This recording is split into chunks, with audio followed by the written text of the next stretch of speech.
Usually when we talk about mastering a new skill, there's this this underlying expectation that true mastery looks like speed. Right, yeah. Like it has to be fast. Exactly.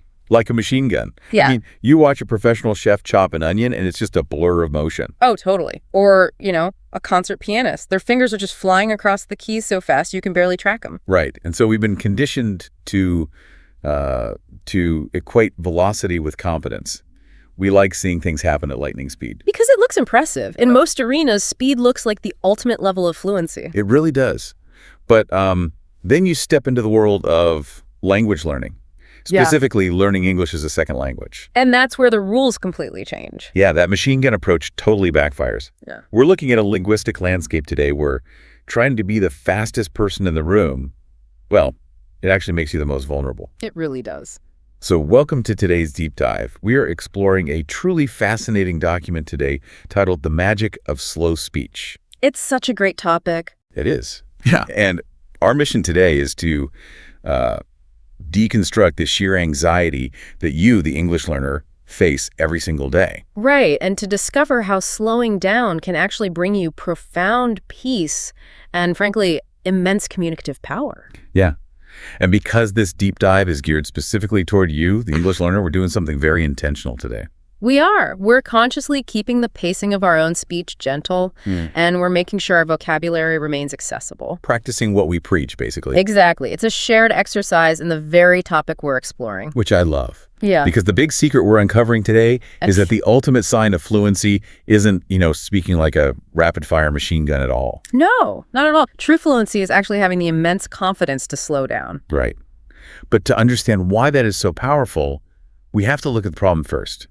Like, why do we feel this overwhelming, almost desperate need to rush when we speak a second language? Well, it really stems from a massive collective anxiety.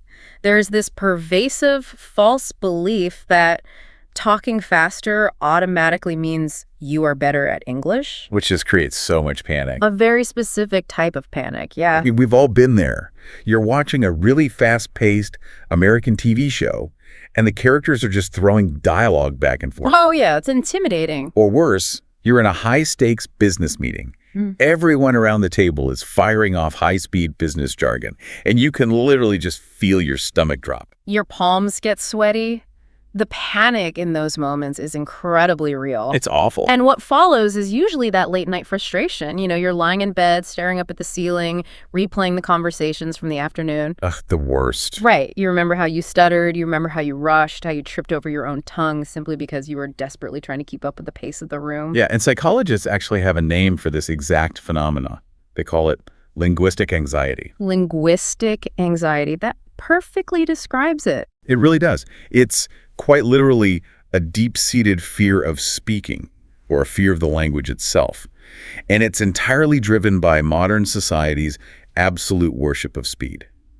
We just assume that if someone is speaking incredibly fast, they must be smart. Right. We think they must be highly competent and they must be in total control. But the biology behind this reaction tells a completely different story. Oh, tell me about the biology, 'cause this is fascinating. So when you feel that societal pressure and you try to force yourself to speak too fast, you are actually triggering your sympathetic nervous system.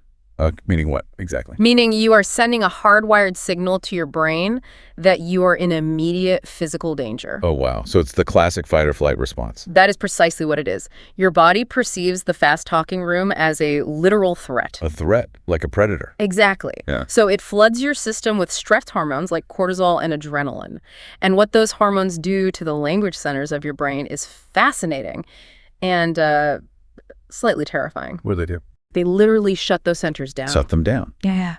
Because your brain thinks it needs to survive, not formulate a perfect English sentence. Yes. Blood flow physically moves away from the prefrontal cortex, which is the complex cognitive thinking part of your brain, and it gets redirected to your major muscle groups. So you can run away. So you can run away from a predator. That biological hijacking is exactly why your mind goes completely blank when you're pressured to speak quickly. That makes so much sense. Right. It has absolutely nothing to do with a lack of intellectual ability or a poor vocabulary. Your biology is just preparing you to sprint, not to speak. A biological hijacking. I love that term. That explains so much of that terrible blank feeling. It really does. It's like Trying to speak fast English just to prove that you are fluent is like running on a treadmill that's been set way too fast. Oh, that's a great analogy. Yeah, like you aren't actually getting fitter or better at running. You're just terrified of falling off and embarrassing yourself. Exactly. You're just trying to survive the treadmill. So looking at this objectively, I have to ask, is this panic actually our fault? Or is it just an unfair biological reaction to a very modern pressure? It is entirely a biological reaction to an unfair pressure. Okay, that is a relief to hear. I mean, think about it. You are essentially fighting millions of years of human evolution when you try to perform a highly complex cognitive task like translating and speaking a second language, while your brain is utterly convinced a tiger is chasing you. You cannot outsmart that kind of adrenaline. You really can't. Which means we need a totally different approach to how we process these situations. Because when you walk into that fast-paced room, it's natural to feel incredibly intimidated. Right. The sheer presence of someone speaking at lightning speed makes you feel pressured. Pressured, smaller, and just afraid to participate. We'd completely misunderstand what it means to be fluent. We think fluent means fast. Yeah, but the word actually comes from the Latin root for flowing. Like a river moving smoothly over rocks. Does not mean a raging, chaotic waterfall. That's a beautiful way to put it. And when you are caught in that waterfall, it's easy to become completely overwhelmed. So overwhelmed. The speed of the conversation just overpowers you completely, like a massive wave crashing over your head. You lose your footing. Yeah. And acknowledging that feeling of being overwhelmed is really the first step out of the trap. There is so much psychological power in just saying to yourself, I feel heavily intimidated by fast English speakers. Just naming it helps. Exactly. Just naming the tiger in the room takes away some of its teeth. It validates your experience, and there's a follow-up realization that is just as crucial.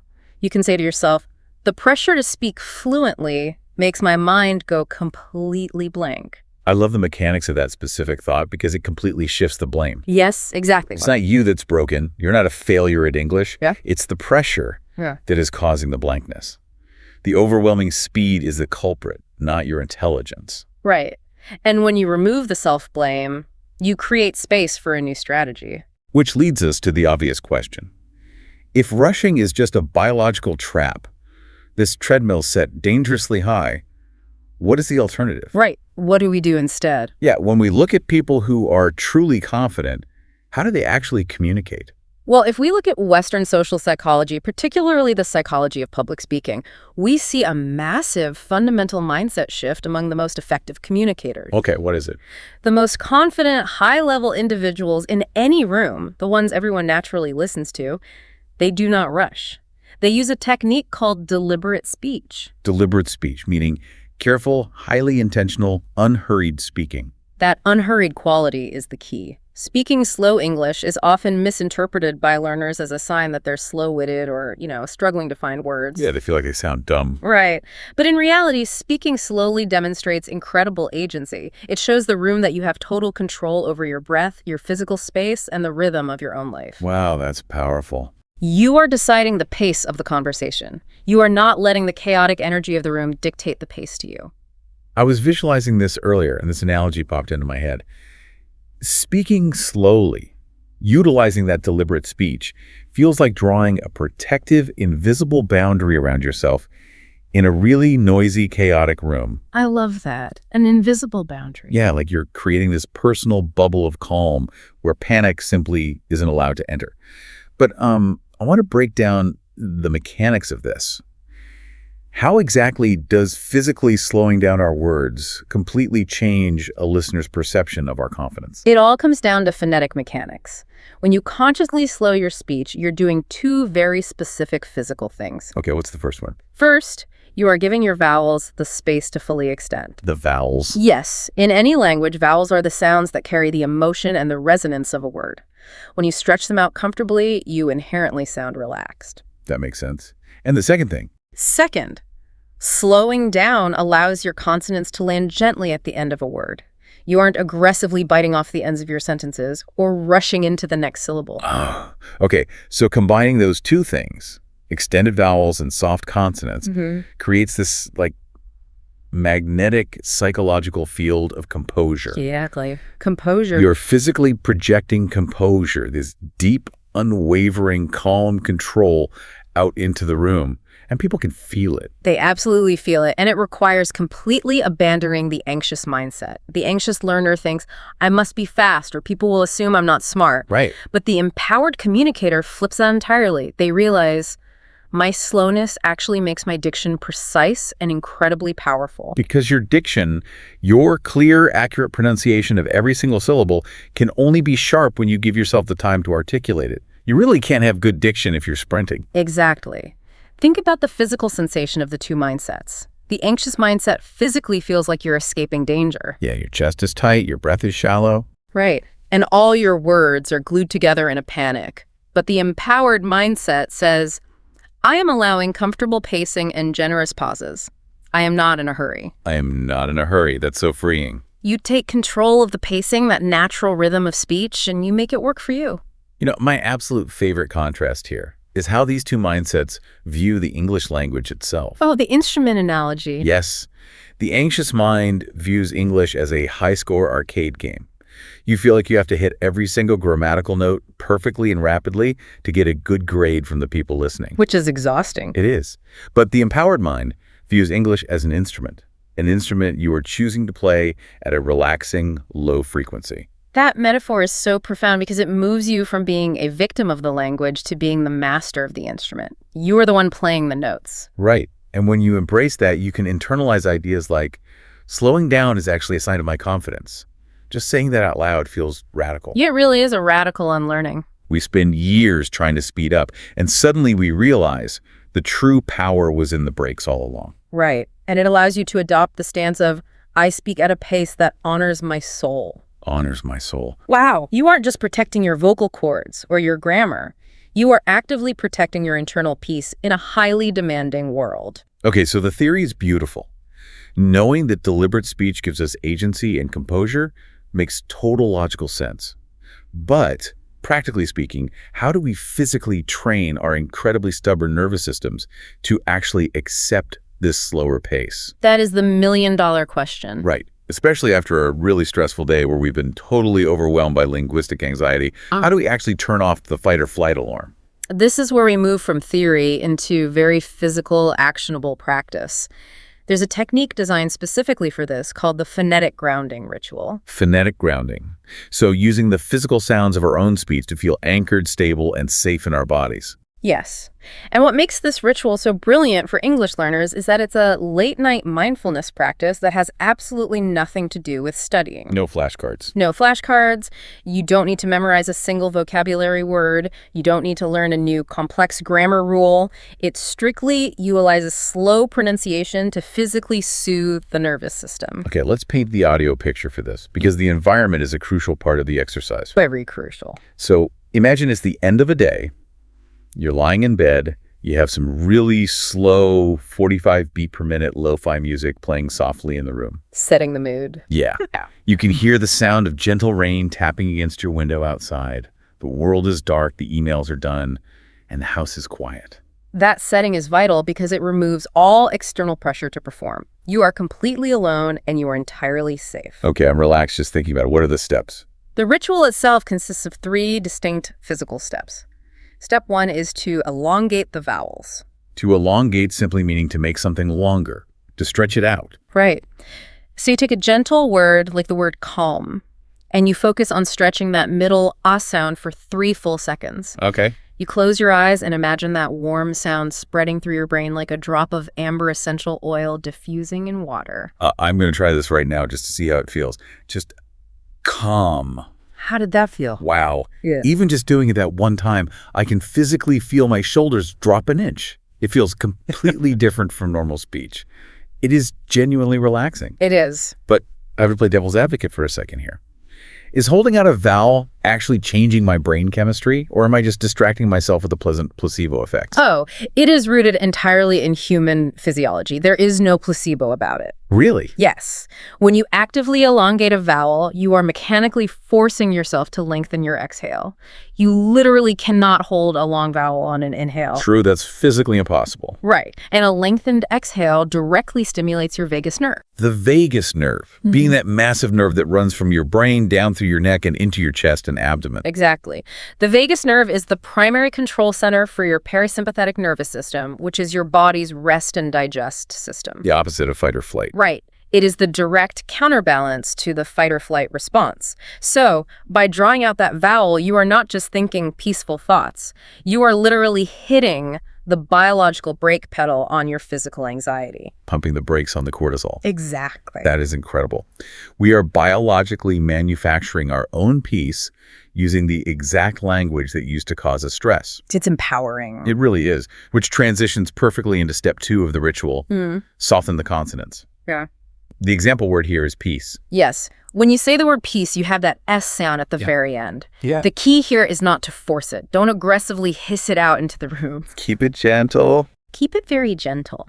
As you reach the end of the elongated vowel, you just imagine exhaling all of the day's accumulated tension out the window like a thin wisp of smoke.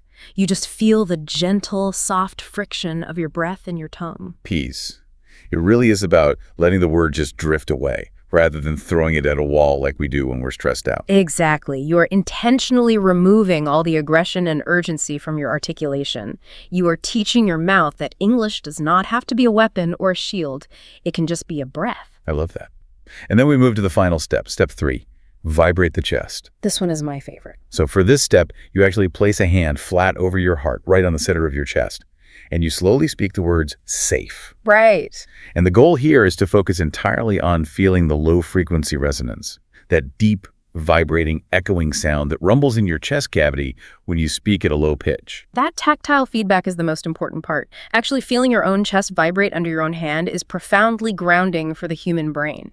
It feels very physical. It is. You are sending a physical shockwave of calm down into your nervous system. You are physically telling your body, the world is quiet right now. We are home. There are no tigers here. We are home.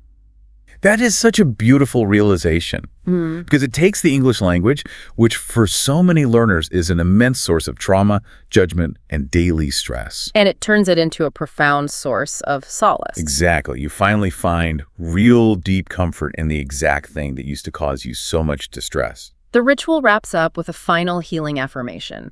It's a mantra meant to be spoken aloud while you are in that deeply relaxed, physically grounded state. The affirmation goes like this. I slow down my speech. I slow down my breath. Tonight, I find solace in the gentle rhythm of my voice. I am safe, I am anchored, and I am stepping into the quiet night. That is a total reclamation of the language. A reclamation, yeah. You're taking English back from the fast-paced, high-stress corporate boardrooms. You're taking it back from the rapid-fire television shows, and you're making it intimately yours. You're transforming it into a personalized tool for your own mental well-being. Exactly. So, as we bring all of these concepts together, what does this ultimately mean for you, listening right now? Let's recap the journey we've taken today. We've covered a lot. We really have. First and foremost, we've completely shattered the deeply ingrained myth that speed equals fluency. Trying to talk as fast as a native speaker when your nervous system is actively panicking is the literal definition of linguistic anxiety. It triggers your fight or flight response, it floods your brain with stress hormones, and it is the exact biological reason your mind goes blank in those crucial moments. Right. And we discovered that the true antidote to that paralyzing anxiety is deliberate speech. True confidence and genuine fluency lie in composure. It lies in having the personal agency to control your own pacing, to generously stretch your vowels and to let your consonants land softly, no matter how fast the rest of the room is spinning. Beautifully said. And finally, we explored a very real physical way to practice this through the phonetic grounding ritual. By taking simple words like calm, peace, and safe, and using their physical resonance to soothe our vagus nerve, we can turn language practice from a stressful chore into a deeply meditative healing act. The overarching theme here is really about giving yourself permission. Permission, yeah. You have absolute permission to take up space in a conversation. You have permission to take your time when you are speaking. You do not ever need to rush simply to accommodate someone else's impatience. Never. Your voice, delivered at your natural, most comfortable pace, is incredibly valid and deeply powerful. You do not have to be a machine gun to be heard. You can just be a person, communicating exactly as you are meant to, at a pace that honors your own mind. Absolutely. Which brings me to a final thought for you to chew on today as we wrap up. We have explored how simply slowing down the physical act of speaking can instantly stimulate the vagus nerve and signal profound safety to your nervous system. It completely biologically shifts your emotional reality in a matter of seconds. Right. So if the mere speed of your speech has that much dictatorial power over your internal panic, what other small, everyday physical habits are secretly controlling your emotional state without you even realizing it? Wow. It really makes you wonder how much of our daily anxiety is just physical momentum that we simply haven't learned how to slow down yet. It changes everything. Step off the treadmill. Yeah. Take a deep breath. Yeah. Take your time. We will see you on the next deep dive.